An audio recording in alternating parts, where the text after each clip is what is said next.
Well, I think especially you're not clear, but you don't leverage to manage charge of this question to well, it's 70 things and these steps. I'm gonna listen. I'm gonna listen and say like what the things are. That's thinking about the those things that she's also knows. So I see her. We just move. You could say, you have like saying his sentences. And not a lot of things, I think really speaking so, but I claw, version, really claw, fairness. I struggle with how many also. Yes. And feels worse, substance, which was what's the whole cherry.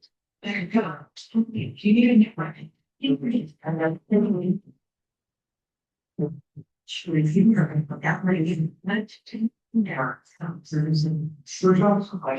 oh wow. Chat about question. Is it revelation or is it revelations? And how do you say person revelation? But I have heard this. Oh yeah, we're just talking about you. Sure. Yes. That's species. That's reason sound. We do.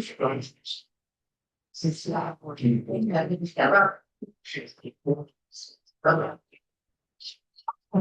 No, it isn't the sea. No, no. It's presence. Definitely that Bible. That's the revelation of chapter. Yeah. Yeah. All right, we're going to get started. So the intro question I have up here is it revelation or revelations? A lot of time you'll hear people say, "Oh, I want to go to a study on the book of Revelations." The reality is there's only one revelation. So it is just revelation single. So since we're in this class, I just want to make sure that everybody knows that so that we're using it in the singular version, that there's not multiple revelations, there's just one. And there's no book of revelations. There's only the revelation of John, which is shortened to Revelation. So anytime you hear revelations, you don't have to correct the person, but just know.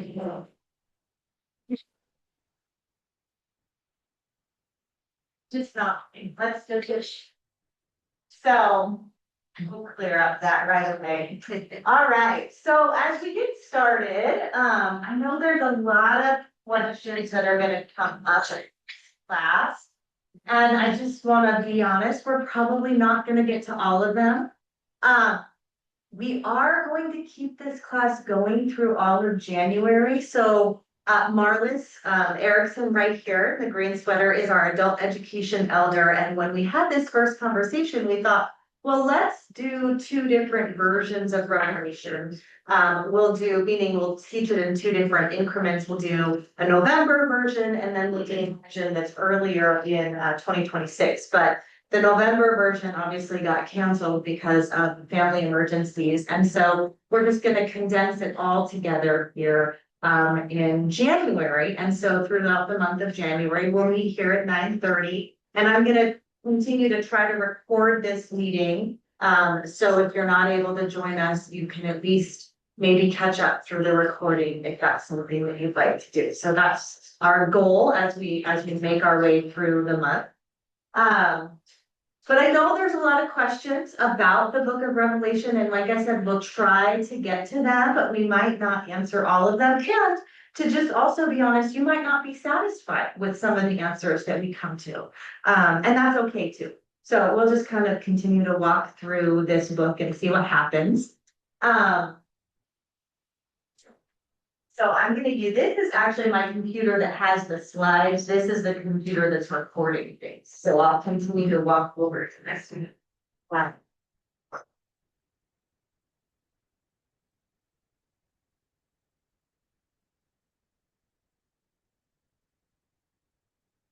So questions that I have for us here is, what do you think of when you think of the book of Revelation? And maybe you can just get in groups of about 2 or 3, and just kind of talk about some ideas that you think of when you hear the book of Revelation. There's obviously a lot of people here in this class today. There's a lot of interest around this text. Why is that? Do we think that the second coming is around the corner? Is this a book that we don't really know a lot about? Is it not touched on very much? What do you think of when you think of the book of Revelation? So just go and chat with 2 or 3 neighbors around you. Yes.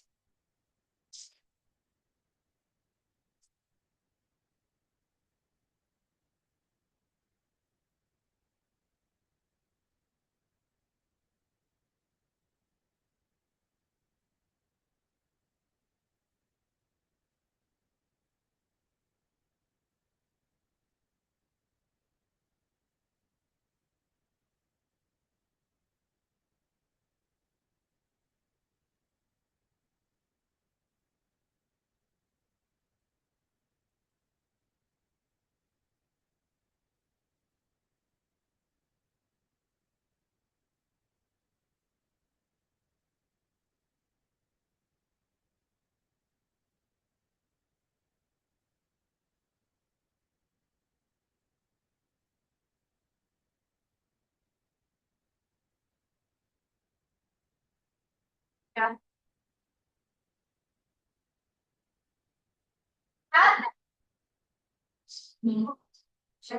I'm using our name. Thank you. Dance.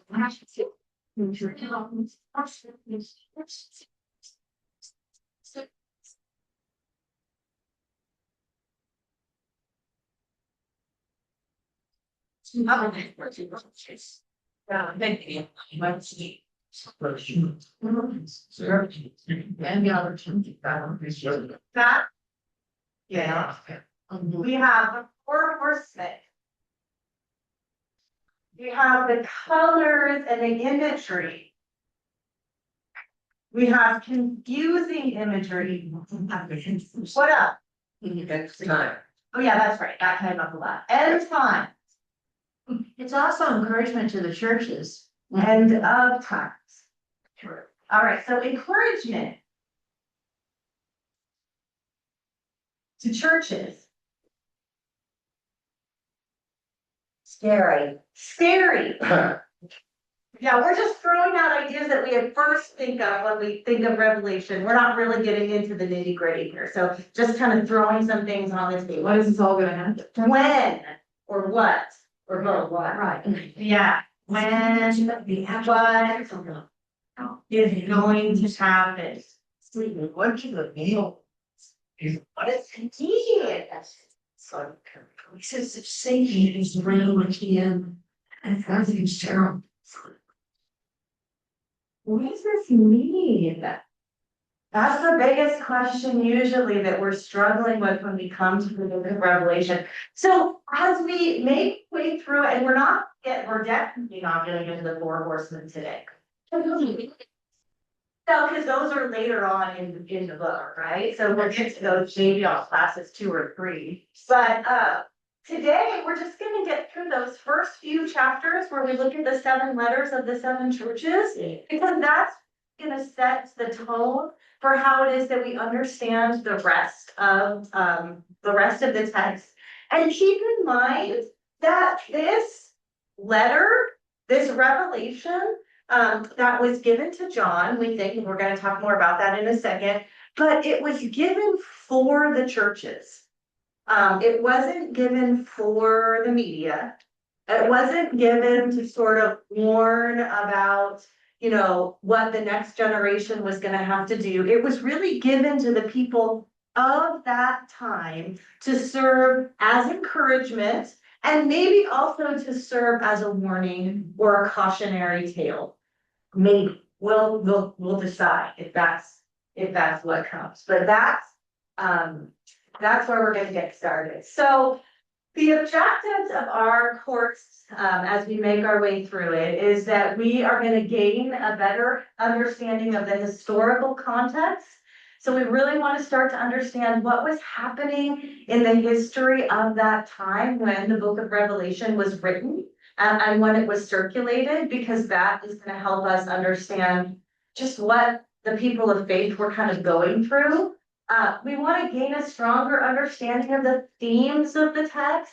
So this is going to come up a lot as we make our way through the book. I'm going to ask you to be literary thinkers here and to really think about the themes of the text, not just like, oh, there's this and there's this and there's this, but what do we actually see thematically as we make our way through the text?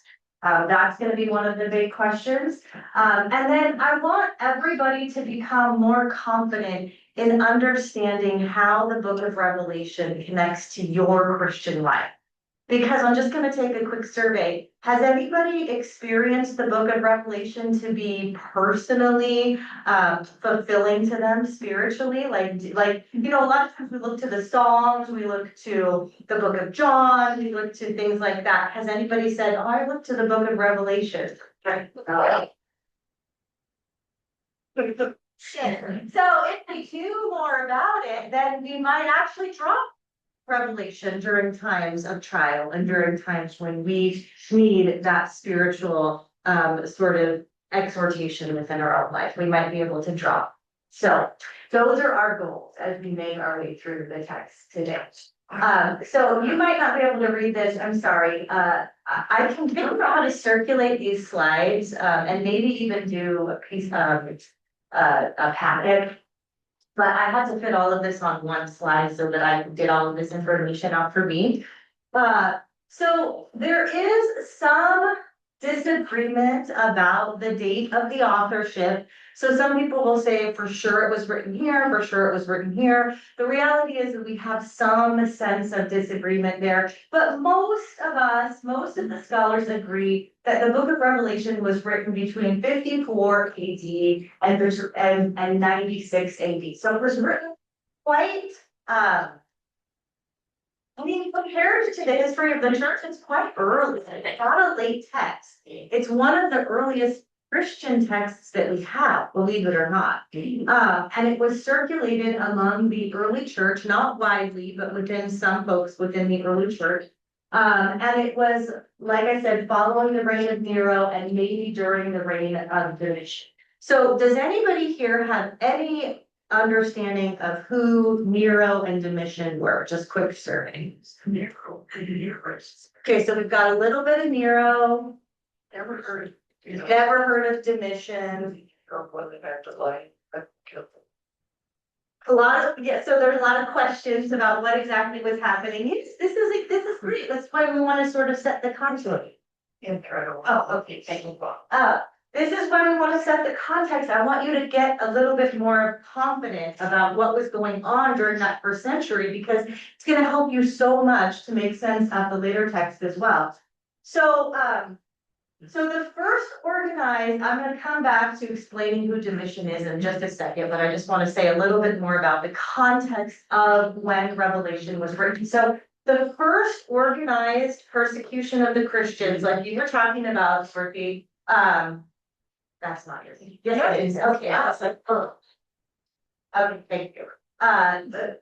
Began under Nero in 64, and it was initially limited to the city of Rome. And the reason why is because they had this massive fire in the city of Rome, and they were trying to figure out who they could blame for some of the fire.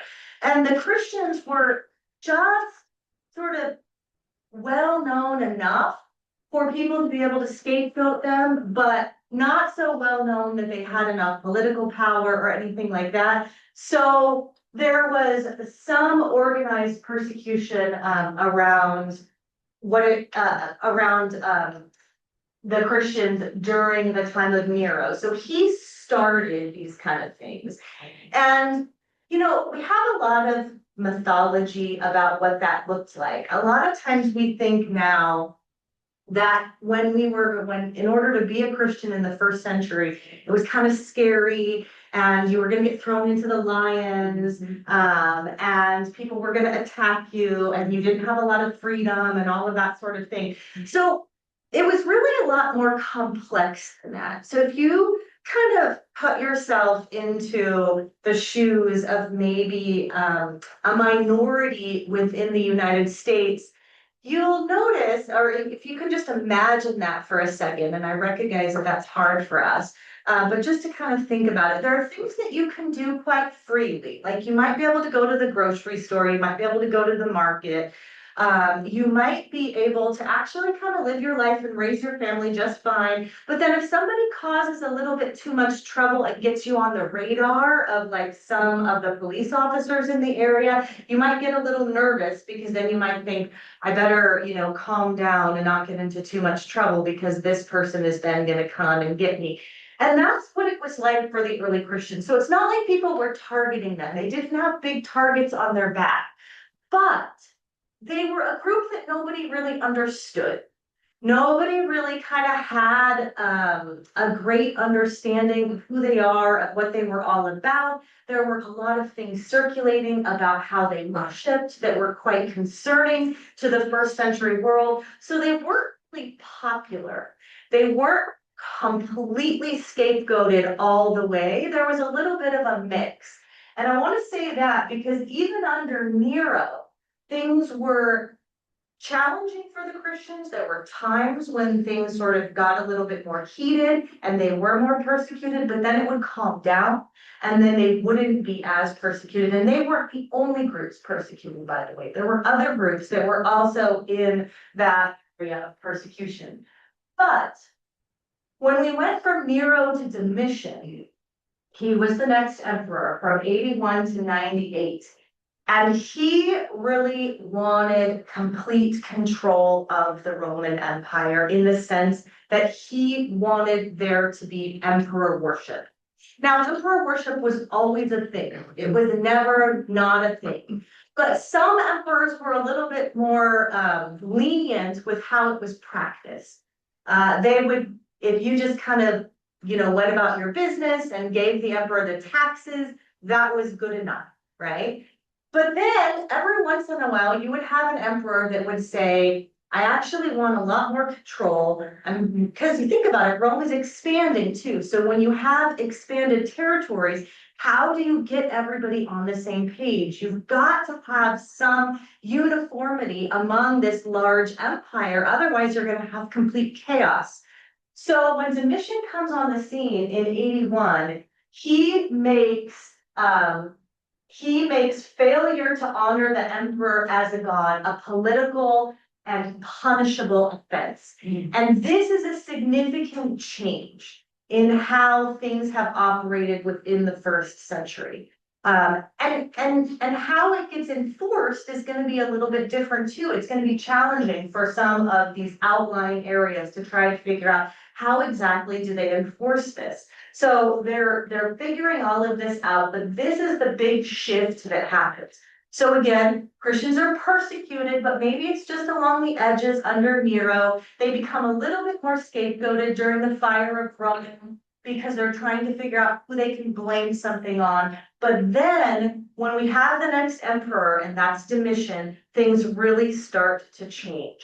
And that is one of the reasons why there is significant agreement that the book of Revelation was likely written more closely to when Domitian was emperor than when Nero was emperor. Of course, we don't know that for certain, but there's speculation that leads us to believe that. And that is why, because of this change in policy that made failure to honor the emperor to be a political and punishable offense.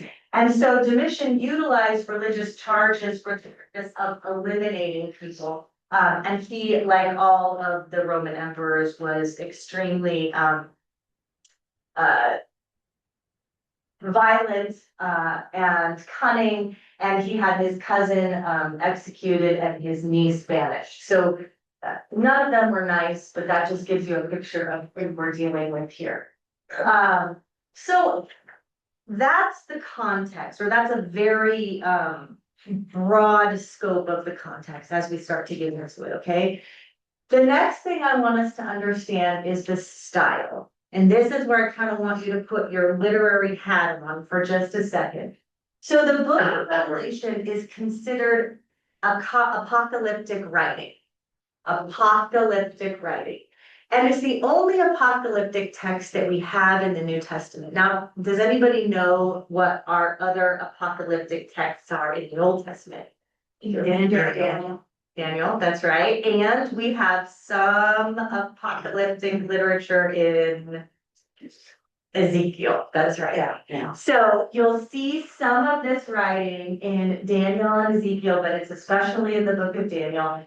And it's interesting, this, it remains a style that is sort of seen to be exclusive to the Christian and Hebraic tradition. So the Jews and the Christians used this style of writing as a way of communicating things that sort of highlighted this very big picture. So it's really dramatic. You see really strong visions. You see things that don't always make sense. You see visions that feel very confusing. There's a lot of imagery that people will want to connect with different meanings, different colors, different numbers, all of that sort of thing. But that is a style of literature. So it's not unusual for that to be within this style of literature. What is the definition of that word? Apocalyptic? Yeah, it actually means revelation. I think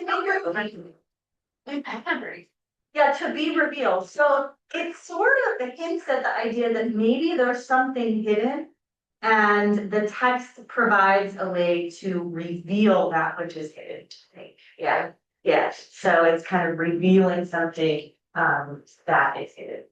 Anyway, it contains a lot of symbolism, a future vision that sees the close of the age and the inauguration of an age to come. So that's one of the other things that is really unique to this Christian and Jewish heritage, is that there's this belief that there is this age to come that is going to be inaugurated and all things are going to be made right. So it's helpful for us to know that, because that didn't just start in the Christian church. It began in the Jewish tradition, this idea that one day God was going to restore all things to order and that there would be an inauguration of a new age. So that is an idea that we have inherited from the Jewish tradition. But the other thing that this kind of text does is it provides what I call moral clarity. So if you are living in a world where, let's just think of the Eastern perspective for a second. And this is not to create any criticism around the Eastern perspective, it's just to compare it. So if you're living with an Eastern perspective, one continues to go along this path, and there's things that you need to learn and change from, but you're not really arriving in a place where there is going to be a final power that is going to make everything right. You are just awaiting that next stage of the process of what it means to learn and to live. To compare that, the Christian and the Jewish perspective is radically different, actually. It has this idea that there's a right way that the cosmos needs to be, and that one day God is going to come and make that right. And so when we see that vision, it gives moral clarity to this turbulent time of history, because it helps people to know how they need to live. Not that they can bring the end times, that's not what it is, but how do you bring your moral compass to be in alignment with this right rule that God is going to one day sort of bring into the world. So it offers moral clarity. And that is one of the things that I think the book of Revelation can really help us to understand, especially today, is if this is kind of what God is working towards, how do we participate in it might be one way of thinking it, but more, how do we learn in our hearts what's right and wrong? How does that vision translate to our own hearts so that we can begin to see actually, this is not right, or this is wrong. And that's something that, we've inherited, quite significantly from the Christian and Jewish tradition, and we'll see that a lot come up, in the book of Revelation. Um, let's see, we'll just go to the next slide.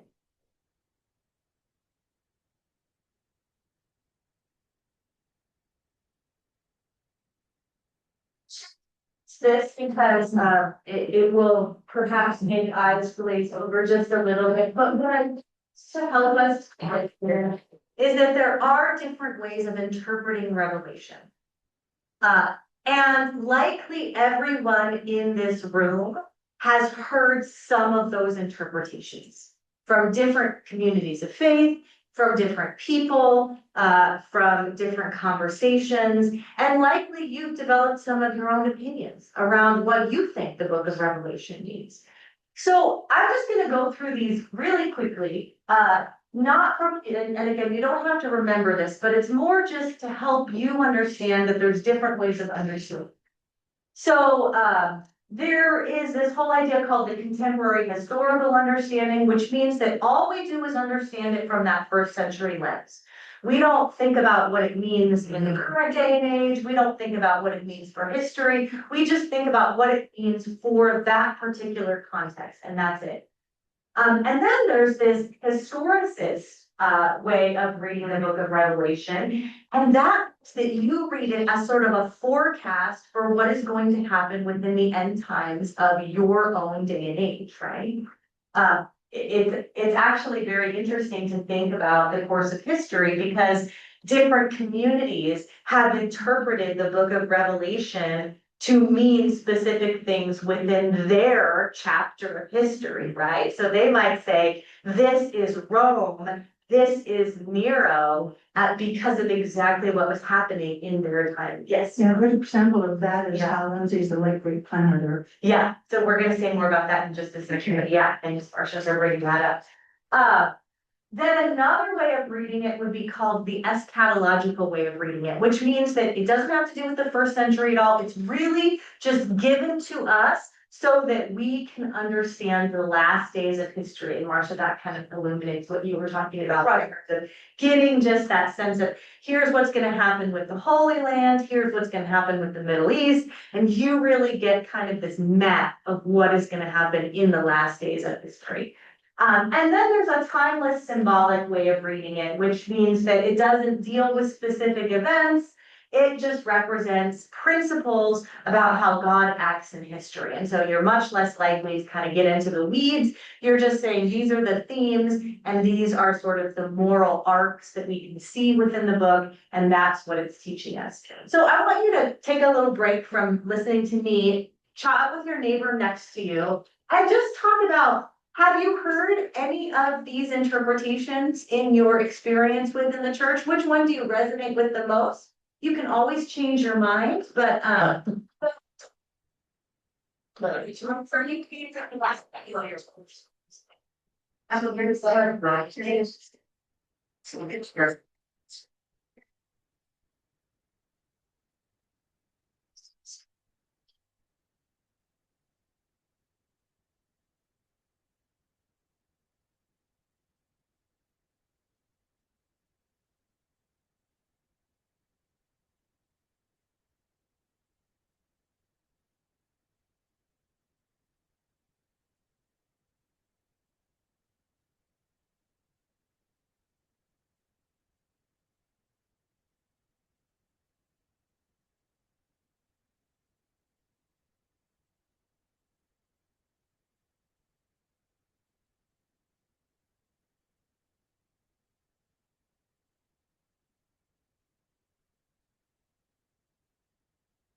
and I want to hear from you.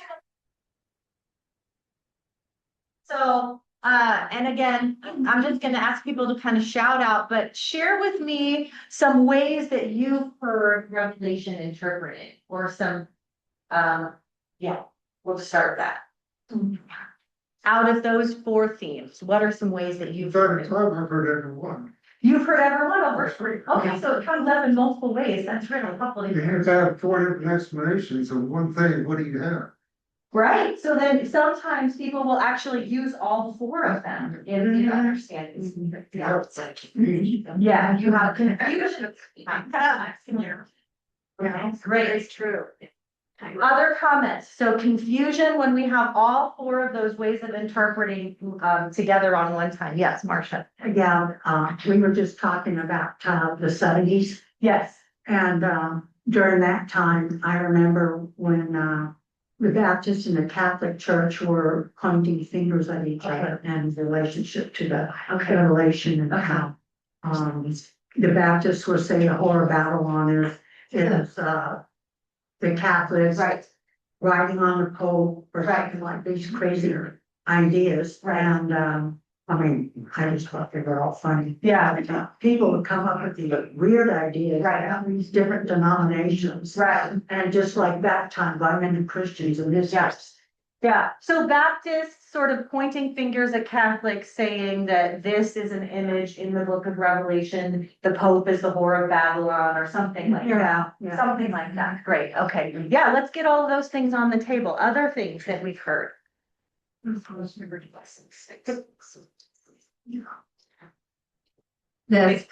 catalognical view. Okay. I remember going to a movie when I was like a grade school Yeah. kid, and it was about the end times, Okay. and scared me to death Right. because it, talks about how, Yeah. one would be left and one would be crashing. Yeah. Yeah. There was a show about that. Yeah. Let's go to that high. There was a lecture series. Yeah. But the eschatological view that these are all things that are gonna happen, that people are going to be raptured, other people will be left. And it was read how terrifying that is for young people especially, and they're usually marketed to young people. So that's the other reason why studying this text is so important.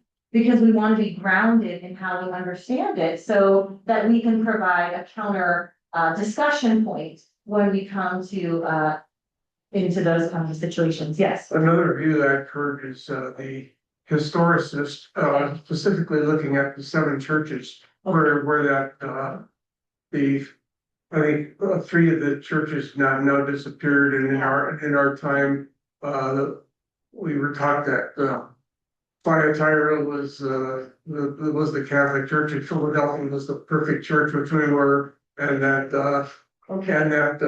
Laodicea represented mainline liberalism. And those kinds of things. Interesting. I've never heard. So lining up the 7 churches with churches of today's age, and sort of assigning them a place kind of on the moral spectrum. Right. In terms of where they fit. Interesting. That's very helpful. Thank you. Yes. I looked at like John was an apostle. Yeah. And he was a prophet. Yeah. So we know that prophets are supposed to be fulfilled. That's the idea of the true prophet. Yeah. So all these things that are in the Revelations, we know they're going to come to pass.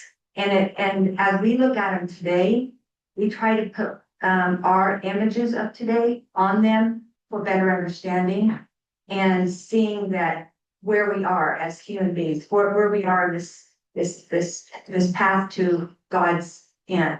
You raise a good point, because we read this text to be authoritative, right, within our own hearts. And so it makes it so that we feel like we have to assign some degree of meaning within our own lifespan to understand it in order for us to be able to adhere to it. We trust that John is speaking truly on behalf of Jesus, as he says in the text. We trust that the text is authoritative. So what do we do with this? You know, do we try to interpret the prophecy? Or do we try to read it as a narrative text so that we understand what it's saying to the larger church? Yeah. Yeah, and as chaos happens in our world, like we're seeing to today, as chaos happens in our world, we want to make some order out of that as humans. We want to see what in that is going on and not be anxious about it, but know that this is all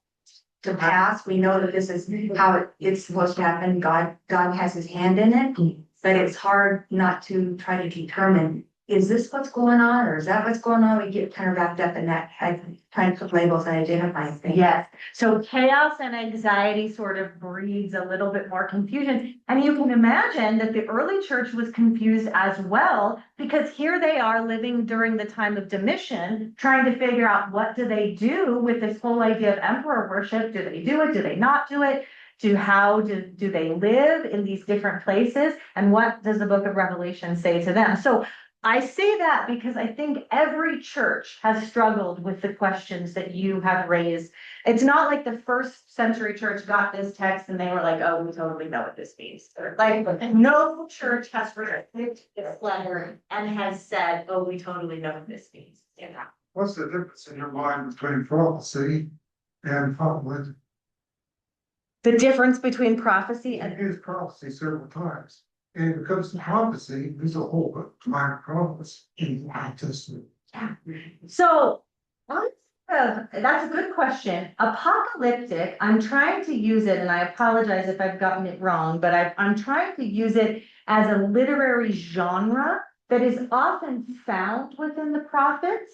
And so it has a lot of overlay with prophetic texts, but there are prophetic texts that are not apocalyptic. So they don't always mean one and the same thing. An apocalyptic kind of literature is often seen within the prophets. And by the way, we know that John was an apostle of Jesus. We know that this revelation was apparently given to John by Jesus. And so because of that, we assume not necessarily that it is prophetic in the same way that the Old Testament prophets were, but we assume that it is true, that it is a revelation that has complete truth to it. So it's not necessarily just a prophecy, and that's a clarification that I think that I need to make. But the Old Testament prophets were sort of a book of, well, we have them joined together as books, but they were a collection of people that were later termed prophets, because a lot of what they spoke about not just came to pass, but think too about how the prophetic literature has the opportunity to sort of give a criticism of the world that it's living in. So a lot of the prophets spoke against the kings, and that was one of the things that made them prophets. Not just that they spoke about the future, but they had the ability to discern that the world that the kings were seeing was not always in alignment with the law. And that's why when you read that Old Testament text, you'll see a lot of kings being mad at the prophets, and they'll actually go out to get other prophets, because they're mad that the prophet that God has given them is giving them information that they don't want. So prophecy is not, we think of prophecy in the 21st century as this has been said and it will happen. But when we think about the prophets of the Old Testament, they didn't just have that capacity. They also had the capacity to speak over and against what was happening with the kings. But apocalyptic literature happens within the prophets, but it's also a separate kind of literature that deals with things that are a little bit more complex and hidden, and that deals with kind of these high moral characters. So we see people that are really, really bad, and then things that are really, really good, and there's a lot of stuff kind of happening in between. So it's more dreamlike. Yes, that's an excellent way of putting it. It's more dreamlike. I love that. Yes. Do you think that, the early Christians that knew this, yeah, to them it was some type of secret message that nobody else got but them.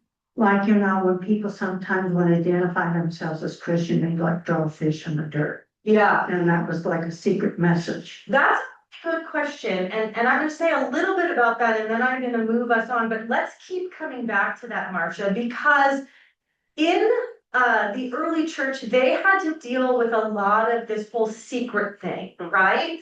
And there were actually communities that became more secret as time went on. And as time went on, the church decided that those communities were not quite in alignment with what we think of as orthodoxy. Okay, so it is possible, I can't say for certain, but it is possible that the book of Revelation was one of those things for a while, but that is not where it lasted, because it eventually came into the canon. And once it came into the canon, then it was agreed upon by all of the various churches, and it wasn't a sign of secrecy anymore. There were secret communities that sometimes used ways of communication, that's absolutely true. But when we think about the arc of history in the church, eventually things were becoming more open, and these communities of secrecy were seen to be heretical. Yeah, okay, but let's keep coming back to that. All right, so I'm gonna push us on here. And what I would like to do as we move forward, and again, we're probably not gonna get as far as I'm hoping that we'll get today. But what I'd love for us to do is to at least read the first chapter of Revelation. So I don't want you to break up and get Bibles. So if you have a Bible, if you could get it out. And maybe just raise your hand if you have a Bible in your hand. Okay, so those of you that have texts, we'll start here with Pam. And Pam, I'm just gonna ask you to read about 3 or 4 verses. And then Chris, we'll go back there to you, and then over to Bud, and then to Marcia, and then to Leslie, and then right here, and then over here to Janice, and then to you. So we'll circle around, and everybody just read about 3 or 4 verses. Start the Revelation from Jesus Christ. Correct, yeah, and then try to read loud if possible. Since it says a prologue, chapter 1, the revelation from Jesus Christ, which God gave him to show his servants what must soon take place.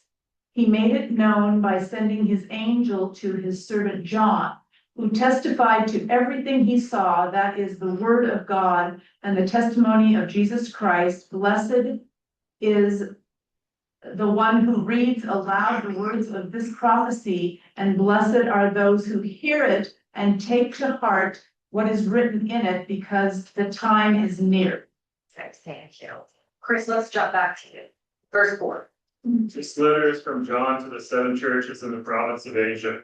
Grace and peace from the one who is, who always was, and who is still to come, from the sevenfold Spirit before his throne, and from Jesus Christ, who is the faithful witness to these things, the first to rise from the dead, and the commander of all the rulers of the world.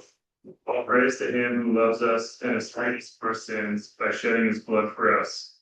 He has made us his kingdom and his priests who serve before God his Father. Give to him everlasting glory. He rules forever and ever. Amen. Thank you. Bud, pick us up at 6. Yeah, don't worry about it. Number 7. See, he is arriving, surrounded by clouds. Every eye shall see him. Yes, and those who pierced him. And the nations will weep in sorrow, terror when he comes. Yes, amen. Let it be so. Perfect. I am the Alpha and the Omega, says the Lord God, who is and who was and who is to come, the Almighty. I, John, your brother and companion in the suffering and kingdom and patient endurance that are ours in Jesus, was on the island of Patmos because of the word of God and the testimony of Jesus. Stop there. Verse 10. On the Lord's day, I was in the Spirit, and I heard behind me a loud voice like a trumpet, which said, "Write on a scroll what you see and send it to the 7 churches, to Ephesus, Smyrna, Pergamum, Thyatira, Sardis, Philadelphia, and Laodicea." I turned around to see the voice that was speaking to me, and when I turned, I saw 7 golden lampstands, and among the lampstands was someone like a son of man, dressed in a robe, reaching down to his feet, and with a golden sash around his chest. Verse 14. Right here. His head and hair were white like wool, as white as snow, and his eyes were like blazing fire. His feet like bronze, glowing in a furnace, and his voice was like the sound of rushing waters. In his right hand he held 7 stars, and out of his mouth came a sharp, double-edged sword. His face was like the sun, shining in all its brilliance. Verse 17. When I saw him, I fell at his feet as though dead. Then he placed his right hand on me and said, "Do not be afraid. I am the first and the last. I am the living one. I was dead, and behold, I am alive forever and ever. And I hold the keys of death and Hades." 19. Marcia, 19. Oh, she's going to, sorry. Okay. Write therefore what you have seen, and what is now, and what will take place later. The mystery of the 7 stars that you saw in my right hand, and of the 7 golden lampstands is this. The 7 stars are the angels of the 7 churches, and the 7 lampstands are the 7 churches. This is the word of the Lord. All right, any immediate observations from chapter 1? I see the reference to the 7, in the very end of that, to the 7 lampstands. Yeah. And I see that as, it puts me back to, Genesis and that's the place of Eden, that this is a good thing. You know, it says to me, this must be a good thing. Yeah, the light. And you think about the lampstand too, and how that operated within the temple. So not just the light of Genesis, but also the lamp of God, right? That led them through the wilderness, and also that was always lit within the temple to show the presence of God, being present. So now we see the lampstands are associated with the churches, right? And that's where we see the presence of God sort of living among men. Yes. They give light, but light, they give off for different lights. Because your churches have different qualities. Yeah. So it's like a black light, red light type. Yeah. So we see that there's 7, right? And so in that there's 7, there's not just one. So we can make that interpretation that maybe each of the 7 is slightly different. We don't have that information though, but I can see where you're getting at. Yeah. In Hebrew, Jewish numerology, 7, which is the number of perfection. Right. The number of perfection. So yeah. I think it keeps showing up. Yeah, so we see all of these things, these numbers that come up, and we see, eventually we'll see factors of 7 that come up, over and over again. Yes, Chris. Like I said, I think in verse 19, it says, write down what you've seen, both the things that are happening now and the things that will happen later. So I think it's telling us that some of these things have happened, but then also in our understanding, as we read, that some of this is to come. Right, so write down what you've seen, so that some of it has happened and some of it will be to come. Yes, that's helpful, and it gives you the sense that what you're reading matters in history, right? We don't know exactly how, we don't know exactly why, but we do have the understanding that the text has some information for us that matters in the historical lives that we live. And that piece is very important. We're at 10:15.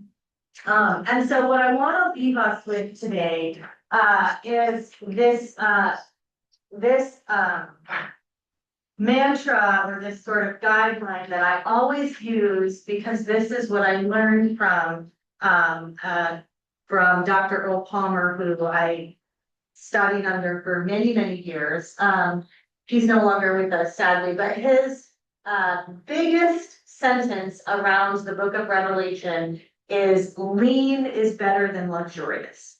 And I just say that to myself over and over and over again, that lean is better than luxurious, because we are very tempted to assign luxurious interpretations to what we read when we make our way through the book of Revelation.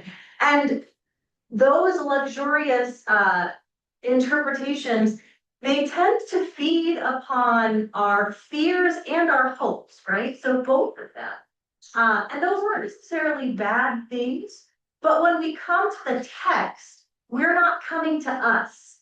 We're coming to an authoritative text that bears witness to the life of Jesus, right? And so we sort of want to submit to whatever it is that we see within that text.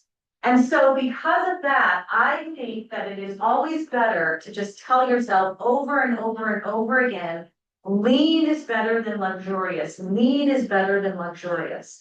It's a lot less marketable, and doesn't create these incredible series that seem to pull people in because they can be so terrifying. But at the end of the day, it's grounding. And it is, I think, the best way to interpret the text. And this is how I will be interpreting. So this is my approach when it comes to the text. The second thing that I want to say before we go today, and we'll be here next week, is that I want to encourage you to read the first 7 chapters. So Revelation is 21 chapters, or actually maybe it's 22. But let's just get through the first 7 and just read it at home. And maybe you want to use the Message version. Maybe you want to read whatever Living Bible translation you have or whatever. Read it in any version that you have. You can read it in multiple versions. And just become familiar with what's going on. You don't have to understand it. You don't have to say to yourself, now what's going on here? Don't worry, we're going to come back and talk about it. But just start to become familiar with the text itself. Okay, so those are our 2 things that we're going to be working on. Lean is better than luxurious, and read the first 7 chapters. We'll be back here next week. We'll also record it, so that way you can get some time. So thank you for being here today. Yeah. When you view this, because Joni was going to be here today, can she see it before next week, or? Yeah, I'm gonna figure that out. Okay. So somehow it'll have it available. I'm not quite sure how.